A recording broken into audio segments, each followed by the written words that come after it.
Taiwan is sounding the alarm. China has deployed a record 110 warships near the self-governed island.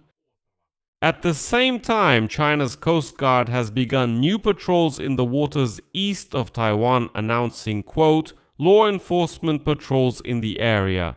At the same time, China and Russia will conduct joint naval exercises in the Yellow Sea, and immediately after the exercises, the countries have planned a joint maritime patrol in the Pacific Ocean. But it was previously reported that this is not the first time non-public military exercises for Russian soldiers have been held in China, which were approved by the Russian Defense Minister Andrei Belousov. This only indicates full military coordination between the two countries, because those soldiers trained in China later went to fight against Ukraine. At the same time, China called on the US to exercise caution on issues related to Taiwan during a phone conversation between Chinese Foreign Minister Wang Yi and US Secretary of State Marco Rubio. In other words, this is already a direct threat. And Taiwan is warning Europe that if war breaks out, it will also affect Europeans. So, let's discuss together why China has gathered more than 100 warships near Taiwan during military exercises with the Russians, and what will happen next. My name is Alexei Pechi. Let's discuss this topic together. But before we start, I ask you to subscribe to the channel, leave a like, and leave a comment. So, the clouds around Taiwan are getting darker and darker. Taiwan's National Security Council officially stated that China has deployed 110 military warships in the vicinity of Taiwan. China has deployed a record fleet of 110 warships in the area of the so-called First Island Chain, stretching from Japan through Taiwan to the Philippines. Taiwanese authorities believe that this could be preparation for a blockade of the island. China, of course, called it something else. Beijing announced that China's Coast Guard has begun new patrols in the waters east of Taiwan, stating that these are law enforcement patrols in the area. And next, I'll quote Reuters, which describes the situation as follows. Chinese military forces operate around Taiwan almost daily, which Beijing considers its own territory. However, China has started using its Coast Guard to secure its territorial claims, as part of what Taiwan calls a legal war aimed at creating a legal basis for China's actions. And now the Chinese Coast Guard has stated that the fleet will conduct patrols to enforce Chinese law in this area and will step up such actions in what Beijing calls its jurisdictional waters. That is, it considers these waters to be absolutely its own, so it doesn't care. It doesn't care about Taiwan either. Taiwan considers these actions illegal because it believes these waters are its own.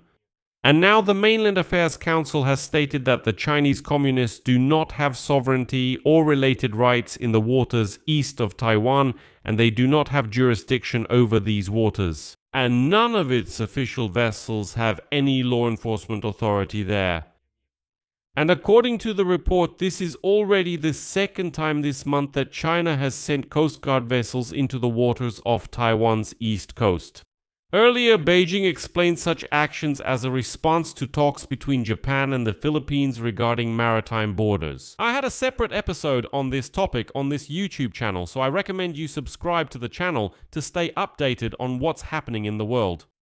In response to such aggressive actions, Taiwan has resumed anti-communist patriotic instruction for graduates of its military academies after a quarter-century break.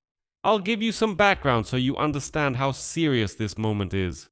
During the Cold War, there were widespread campaigns in Taiwan warning about the danger of, quote, communist bandits in China whose government considers the island its territory. However, the official anti-communist patriotic education program for military academy graduates was discontinued back in 2002 and was renamed from Anti-Communist Patriotic Education to simply Patriotic Education. Political education continued, but communists were rarely mentioned.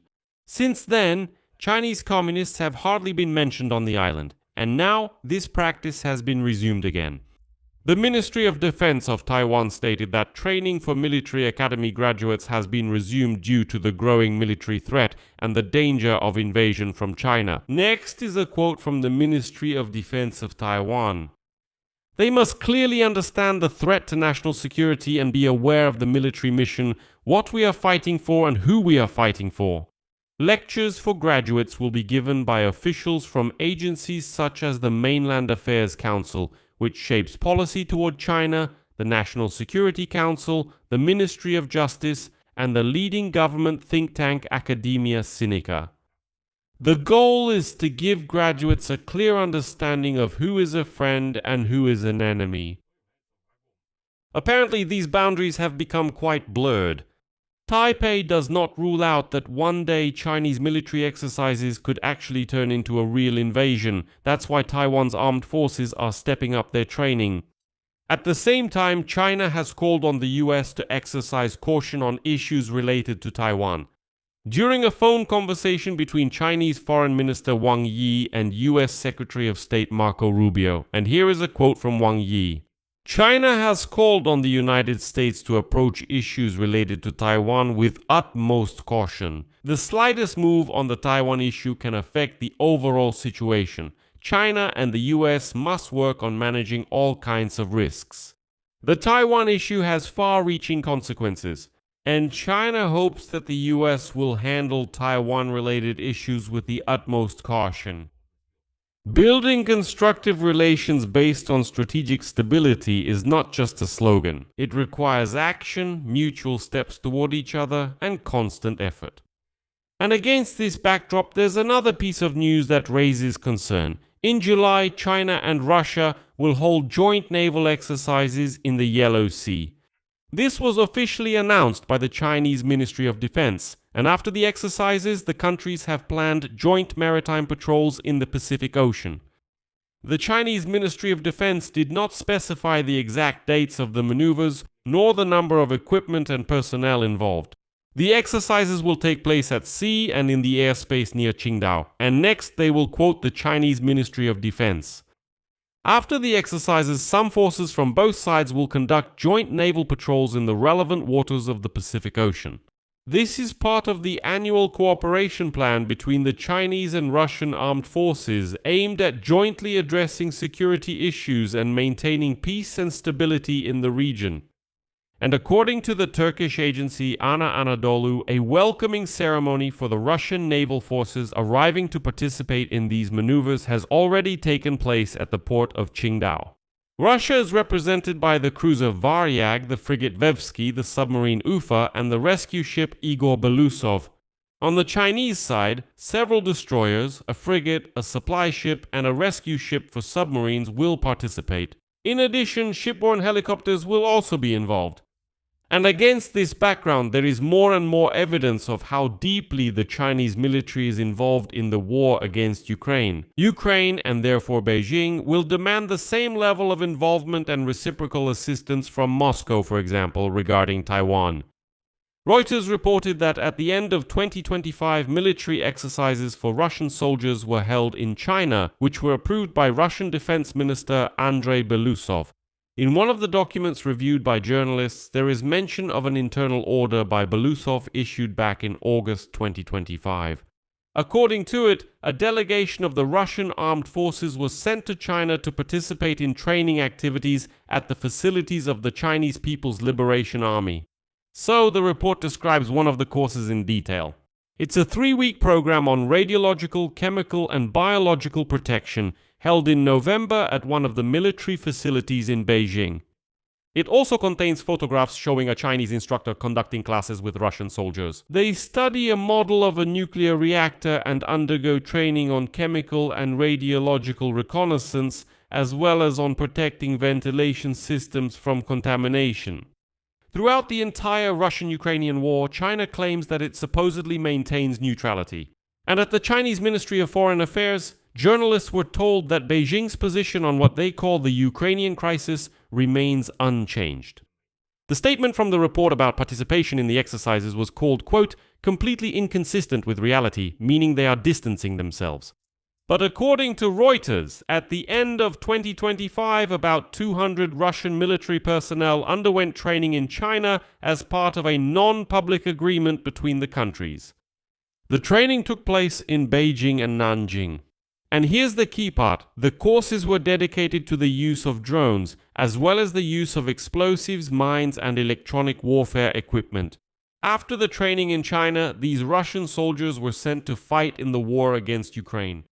At the same time, China, despite its claims of neutrality, supplies Russia with dual-use goods. The Wall Street Journal noted that they can be used in the production of, for example, Shahed-type attack drones. In addition, in 2025, Russia increased its import of fiber optic cables from China tenfold, which are used to control FPV drones via fiber optics. But without unnecessary panic, I will add that in the annual threat report for 2026, the American intelligence community explicitly states, Chinese leaders are currently not planning an invasion of Taiwan in 2027 and do not have a fixed timetable for achieving unification. Moreover, Beijing, despite the threat to use force, prefers to achieve its goals without war if possible. Why not now? Now. There are several reasons, and they all follow the same logic. Well, first of all, these anti-corruption purges in the army that the Chinese leader is carrying out. Xi Jinping has removed about 100 senior officers since 2022, and as experts note, a military option regarding Taiwan is unlikely in the coming years, because you definitely don't send an army that has just been shaken up into battle. Secondly, Beijing would lose its leverage over the US. If it actually seizes Taiwan, then what leverage would it have left? Thirdly, an invasion is a huge risk. It's quite likely that the United States will intervene. There will definitely be sanctions, and there will definitely be a blow to China's own economy. That's why the maneuvers now are a tool of pressure and intimidation. And if you like, it's really a rehearsal for the blockade of Taiwan and a political signal, but most likely it's not preparation for an immediate strike. If an attack does happen, well, almost certainly not now. I'll leave it at that. Share your opinions and conclusions in the comments below this episode. Subscribe to the channel, hit the bell, and don't forget to like. That's all for now. Take care of yourselves. Goodbye, everyone. Subtitles.